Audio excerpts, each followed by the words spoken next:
Usamos la tabla para determinar h' de 1. Si h de x es igual a f de x dividido por g de x, porque h de x es un cociente de dos funciones de x, necesitamos aplicar el cociente regla de diferenciación para determinar h' de x. Una vez que tenemos h' de x, entonces podemos usar una tabla para determinar h' de 1. Mira nuestras notas de la derecha. La regla del cociente es derivada de u dividido por av. La especificación para x es igual a v veces u' menos v veces v', todo dividido por una v cuadrada. Observamos que el denominador es el cuadrado del denominador original, y el numerador es el denominador multiplicado por la derivada del numerador menos el tiempo del numerador.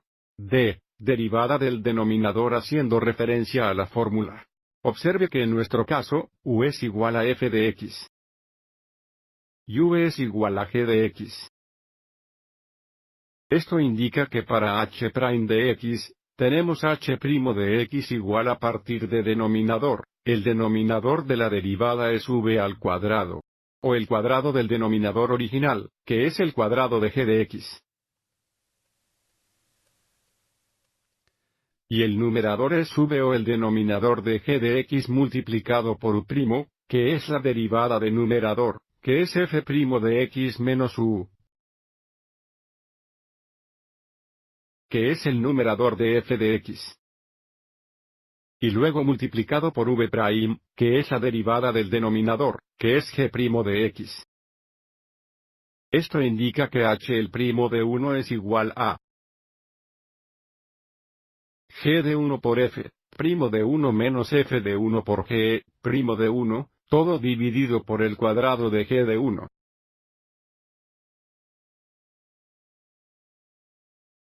Y ahora podemos usar una tabla para determinar todos los valores de estas funciones usando la columna de XSQL1, que es la primera columna.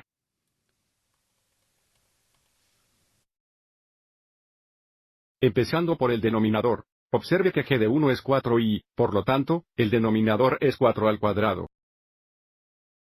En el nume tenemos g de 1.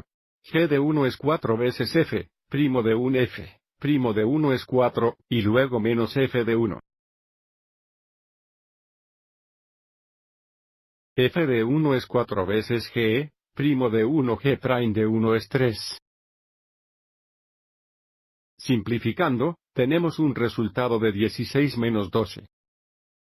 En el nume y 16 en la simplificación del denominador, tenemos 4/16, lo que se simplifica a una cuarta parte. El tiempo de 1 es igual a un cuarto. Espero que te haya resultado útil.